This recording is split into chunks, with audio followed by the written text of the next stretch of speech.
You're listening to Honey and Hustle, a video podcast that inspires the dreamers, creators, and hustlers to make a business from their passions.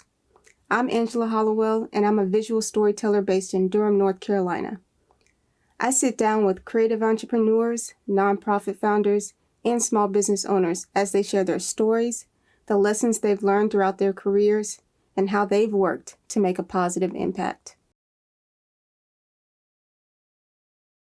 Hey everyone, we are filming season 3 of the Honey and Hustle podcast live at the Durham Bottling Co. right in downtown Durham. We're about to get into a great conversation, but before we do that, I'd really appreciate it if you take a moment to share this episode with someone who you think might get some value from it. Feel free to tag me on the podcast on social media, and I'll be sure to put those links on the video and in the description below.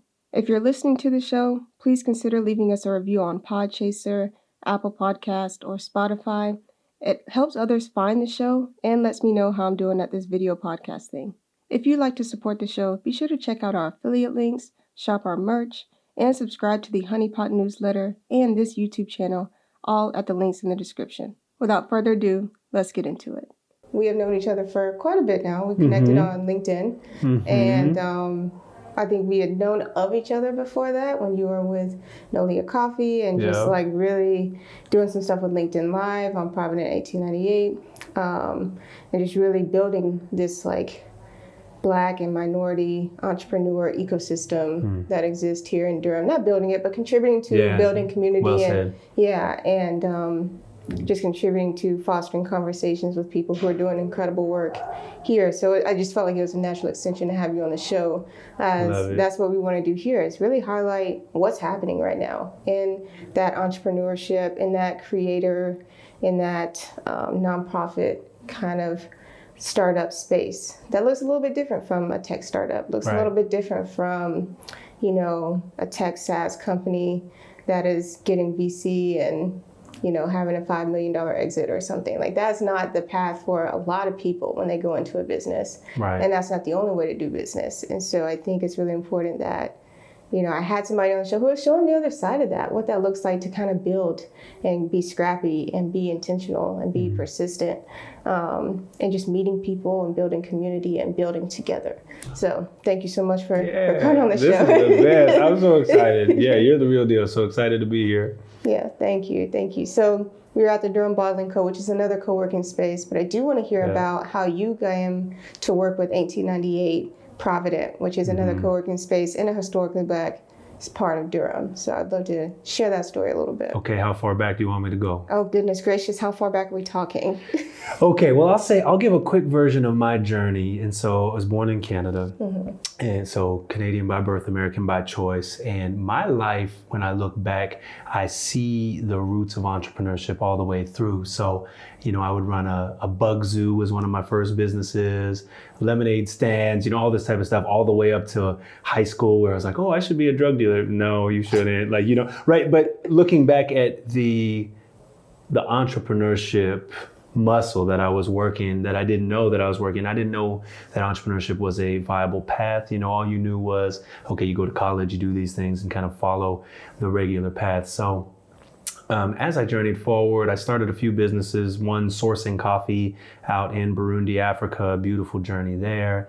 And then moving forward, I started falling in love more with like coffee as a community builder. I was never solely sold on coffee. Like, a lot of people start a coffee company or a coffee business because they're excited about coffee. I was never really excited about coffee. I was excited about coffee as a vehicle. And obviously it had to be good, and obviously it had to do, you know, the things in direct trade and all that stuff, but it's a fascinating vehicle. So it's always been about community and bringing people together for me. So then fast forward, running Nolia Coffee, which was this cool family-centric coffee shop right in East Durham. And the whole point of that was, again, community, right? Like, how do we bring people together, specifically parents with young kids, to create this safe space for them? And coffee was the how.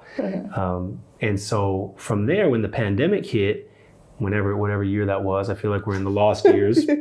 Makes no sense. When the pandemic hit, we were pretty much relegated to curbside coffee, which for a lot of people, you know, they made it work that way. For me, that's not why I wanted to start. You know, I never wanted to be a coffee shop in the traditional sense. I wanted to be a community shop that used coffee as the vehicle. And so when you take away community, and especially that space, like we were running, you know, what do you call them? Anyway, stuff for kids, story times, that's the word I was looking for. We were running these story times for kids, and it was all about coming together. So all of a sudden you have a pandemic where gathering is the worst thing you can do. Right. And we're doing curbside coffee. We're like, nah, this isn't really it. So we ended up closing that down and pivoting a few directions with that. And in that process, and I promise I'm getting to the Provident 1898 piece, in that process, I was looking at, okay, well, I have this space, the space that Nolia was in.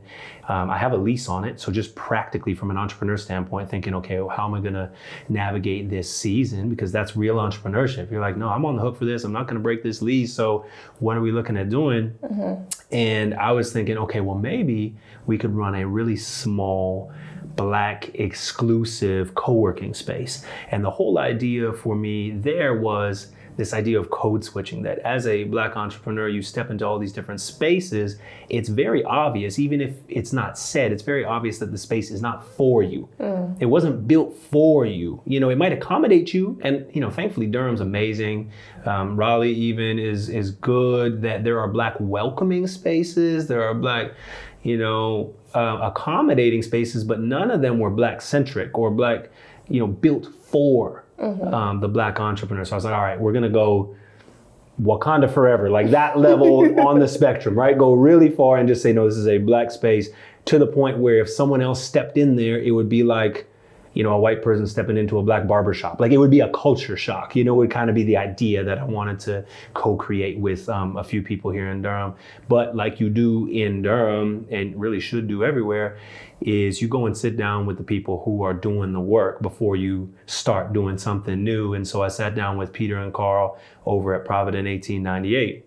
And I knew that they were leaning into, you know, Black, brown co-working and, you know, that type of, but I didn't know exactly what that meant and how they were living into that.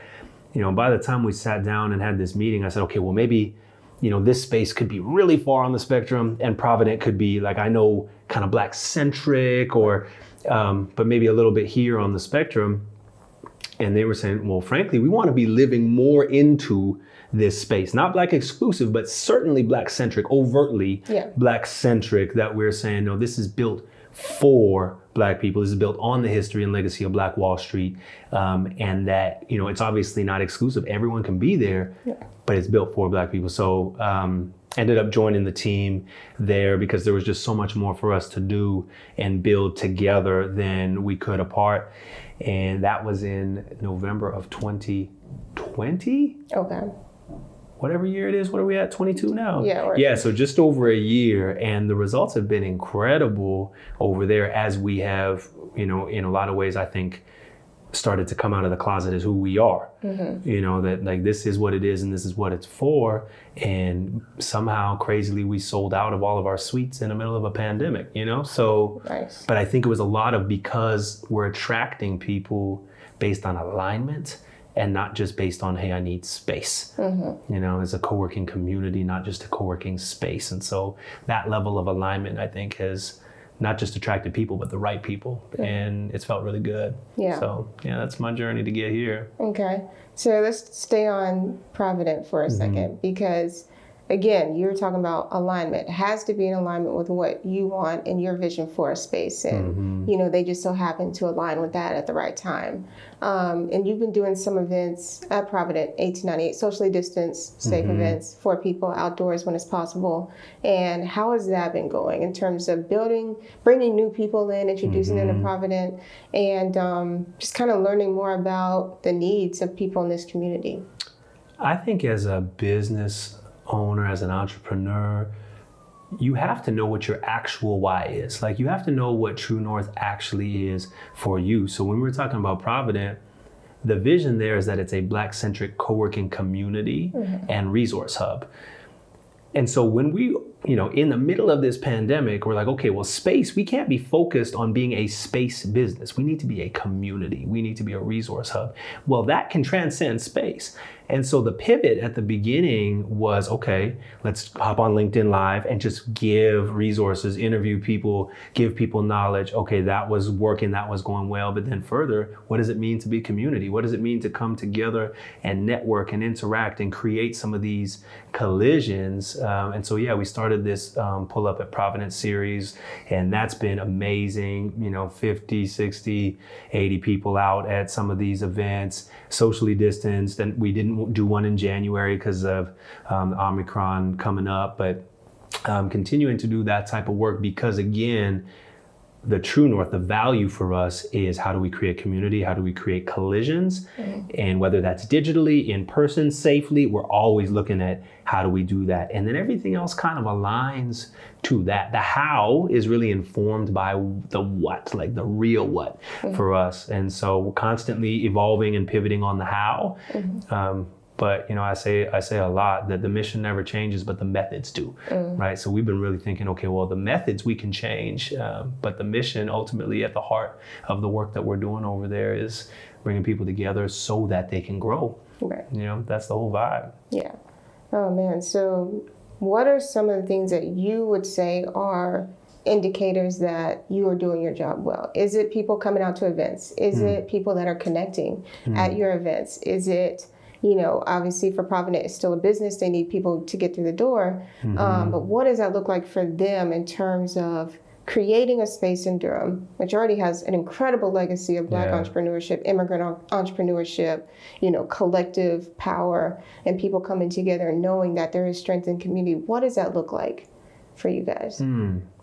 I think for me, a lot of the indicators of success are intangible. So, for example, it's two members of our space who say, hey, we started working together and are collaborating on this really cool project. Or, yeah, because we met at Provident, now this is happening, right? So it's the outcomes that are born out of the connections. Like what new things are birthed out of the connections and collisions that happen here? What third kind of realities are created in that space? I think that's a big measurement of success for us. And, as a business, when you align to the impact and you say, okay, this is the impact that we want to have, the revenue needs to follow that. So you can kind of reverse engineer your revenue structure to the impact that you really want to have. And so, okay, we want to make these type of connections. We want to see entrepreneurs grow and increase their revenue. And frankly, just on this conversation, we're doing a lot of internal dialogue right now about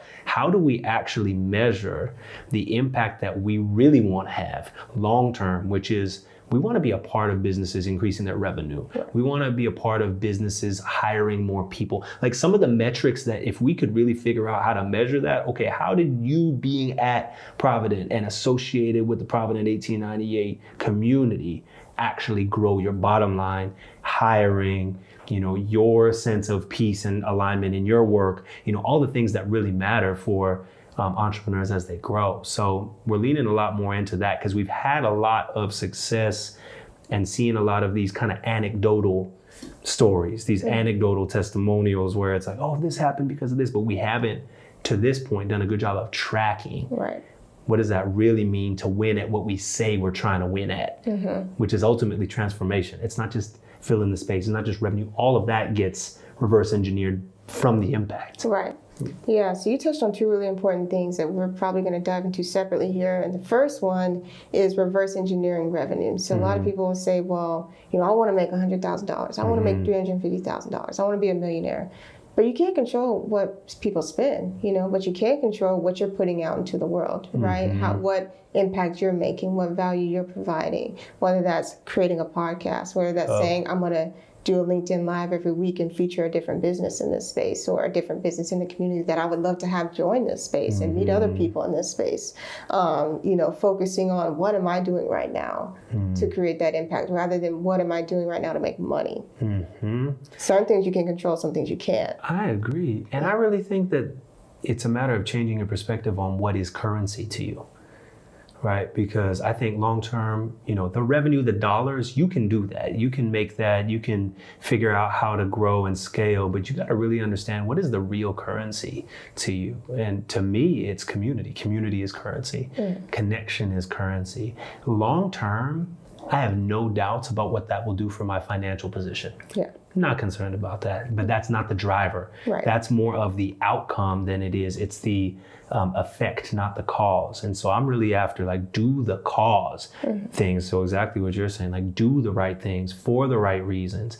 And the effects, that happens, right. And you can plan for that and you can kind of make some pieces around that. But it should never, if you're going to live a fulfilling life, it should never be about the effect. It should never be just about the dollars or getting to, be a millionaire. Because then when you do then what, right? You've succeeded without fulfillment. And that to me is, I think, one of my worst nightmares in the world is I'm not afraid of failing. Yeah. I'm afraid of succeeding at things that don't matter. Right.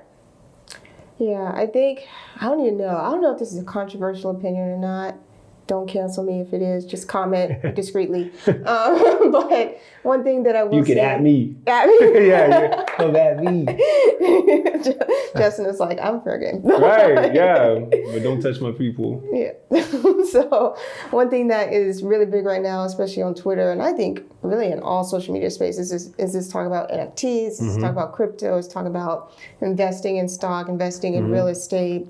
Not to say that it wasn't not big before the pandemic, but I do think we see an increased desire for people to diversify their income streams and to, use money to invest in something that doesn't take as much time and much effort as, starting a full-on business and being an entrepreneur. Not that there's anything wrong with either sides of this coin. Whatever you do to make money and that's not hurting people, I'm all about. But the other half of this is I think even in that space, even if you are investing in stock, investing in whatever it is you're investing in to make a return, you have to be honest with yourself, right? Because if you're saying, well, yeah, being a millionaire sounds great to me, and all I did was invest in this stock and this crypto and I got big, and that's fine. But I think a lot of people, a lot of times, are not honest in saying, well, I've been poor. I've been without. I wonder where my next meal is coming from, and this is why I'm doing that, right? There's a certain level of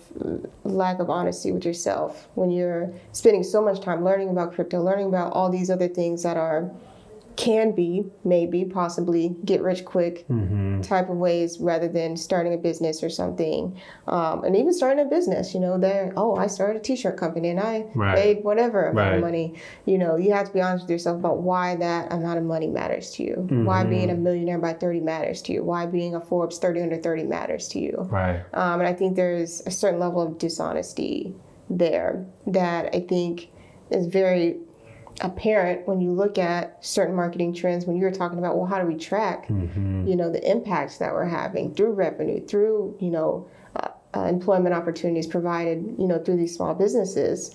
And there's definitely a big emphasis now on audience ownership and audience data ownership, right? And so when you lean into, okay, well, how do we survey these people? How do we collect this data? How do we build an engaged audience that will answer this survey, that will talk to us and be open with them about, how much they have made since joining and, what they've been able to do in terms of growth, in terms of their company, what they consider to be growth.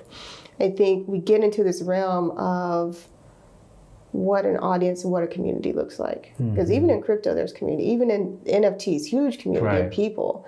And, there is a space now where you can have a digital community that's just as powerful, just as meaningful, just as engaged as a local community. Right. So how are you guys navigating that? And because you guys are kind of doing a combination of, digital events and physical events. So how have you guys been navigating that audience building and, collectivism there?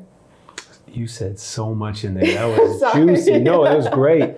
A few thoughts. I think when you are centered on being of value to the community that you say you want to serve, again, you have options when it comes to the methods, right? And you should be open to what that looks like in different spheres. So whether that's taking it digital or all the way to some of these really virtual, crypto, metaverse spaces, whatever, there are a ton of options. But I think what I always come back to, and this is guided me well in terms of my life, my investments, everything, is I look at the human elements, meaning like what are the timeless things that have been this way forever and will be this way forever? And how do we lean into that? So, and this is going a little bit of a different direction, but when you think about NFTs or all this kind of crazy new technology that's coming out, the human element at the root of it has been the same forever, which is that there is a desire for people to represent themselves and show their status or their life or whatever it is through these different means. And so all an NFT is, or some of these new technologies are, is what used to be your Ferrari as a status symbol is now a digital something or a digital community or whatever. Same thing with community, right? Your sense of belonging, what used to be your sense of belonging in a physical environment, now is your sense of belonging across the world in some of these niche environments where your status, your whatever in that community, in that tribe, if you will, really matters. Mm-hmm. And so you're doing things in that, whether that's, and people think like, oh, well, I'm never going to end up on Metaverse, whatever. You're already on Metaverse. If you have an Instagram account, you have a digital persona that represents a physical you in some way, and that isn't even always accurate, right? You have this persona. So I think the technology for me, when you strip it away and you just look at the human elements, and so at Provident, when we lean into the human elements, it's the desire to belong. It's the desire to connect, the desire to find meaning and fulfillment and significance in the world. All of the other stuff kind of feeds that, right? So we choose the mediums based on belonging, significance, growth, achievement, the things that are never going away. Again, how? A lot of different ways we can do it, right? But I think that's when you stay focused on that piece at the core of what you're doing, then you don't get lost in all the other stuff. And then, another piece to comment on was just people understanding the why. And the why, specifically when I deal with a lot of entrepreneurs who are like, oh, I want to make a bunch of money. Okay, that's great. But that should never be the end. Right? Like money for what? What does that represent to you? Is it the freedom that you're looking for to be able to be on your own schedule? Is it the ability to build community centers in the city that you love? Is it, why? Why the dollars? Because otherwise, and again, the scariest thing, and I've seen this way too often, and people think they want it, but you don't, is that you've succeeded at it and you made a bunch of money and it is empty. Yeah. You are empty and you will never get fulfillment that way. Yeah. You can get success, but you will not get fulfillment that way. So, it's an interesting path to walk. Yeah. So in terms of, you're talking about feelings of belonging, feelings of inclusion, feelings of acceptance, and things like that people seek within community, right? We're also seeing this being very prevalent in the workspace, right? We're seeing, I don't want to say an uprising, I do think is a little excessive in the amount of DEI positions that are being available now with companies. Also a little concerning and alarming, like what were you doing before now? But we're seeing that a lot now. And I'm not saying people shouldn't take these positions or that they shouldn't exist, but it is a daunting task when you have someone in a position that is, their goal is to create those feelings of a healthy environment for people in ways that are solely their decisions to make. Like, it's everybody's responsibility in the workplace to make it healthy, right? But the how and the why are kind of coming from this one person, right? Whereas Provident is kind of the opposite. You're just providing the space. You're attracting people that already believe those things, right? Not going into it and saying, this is what you should be doing. Right. So there's a little bit of a difference when it comes to by the community, for the community initiatives to create safe spaces versus by the corporation, for the corporation to create a safe space for just whoever ends up there, right? I mean, you can hope and pray that you put in the right things in a job description to attract the right people, but as we have seen during this pandemic, that is not always the case. So, it's not saying there's anything wrong with those people. It's just saying, like, there is work to be done around how we communicate our values, right? So what are some of the ways that you, one, would recommend for anyone else who's trying to community building in their own way, whether that's through their business or through a co-working space or through a community organization or in the workplace, because there are still a lot of people who may be at Provident 1898 but have a full-time job and are there to, co-work and maybe work on their side hustle and just connect with other people that can, change their perspective and enhance their perspective on entrepreneurship. I want to stay on the values piece of what you said, and I think it's one thing to communicate your values and another thing to say, what does it really mean to live into our values? Because a lot of times, a corporation will have transparency as a value. Okay, but what does that mean? How do you live that out? How do you, on a day-to-day, even measure transparency? What does that mean? Or authenticity, or,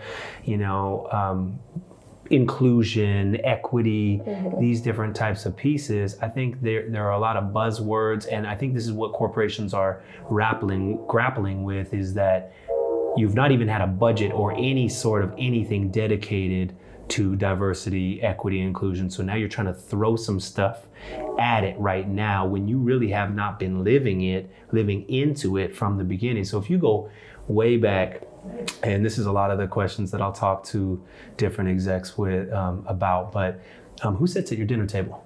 Obviously we're in a pandemic, but let's say pre-pandemic. Who sits at your dinner table? Yeah. Don't tell me about your company yet. Who sits at your dinner table? Do you have diverse ethnicities, thought, gender identities? Like, who's sitting at your dinner table every day or, often enough? Who does your family interact with? Okay, and then now going into your company, okay, well, who are the decision makers? Because you might hire a diversity, equity, inclusion person, but they're not really a person of any power within the organization. You just did it so that you have the position and you're doing some things and you make a couple posts on Black History Month, right? Like, that's not really moving the needle in terms of shifting the soil, the culture, the environment. And then what happens, unfortunately, a lot of times with businesses that I'm consulting with, is they'll hire a bunch of new people who are, let's say, Black, right? They hire a bunch of new Black people, but the culture hasn't changed at all internally in the organization. So now you're coming into, as a Black person, this toxic environment that was not built for you. Yes. Not accommodating you in any real way. It hasn't made room for you, your voice, your unique perspective in any way. And a lot of people, going back to the George Floyd big piece, there were so many of my friends who are Black who are at companies who the first conversation they ever had about race or diversity or equity and inclusion or how they felt being at that company was in reaction to George Floyd. And what I was telling people was like, look, if you're a leader of that organization and you're doing that, the first conversation is, hey, this is the first time we're talking about this and I'm so sorry. Yeah. Right? Like not, it's a very different conversation to lean into that space. So again, I say, what does it mean every day for you as a leader? What does it mean every day for your company? How are you living into these values? So that's always the challenge. Even, going internally at Provident 1898, we say we're a co-working community. Well, community is a verb.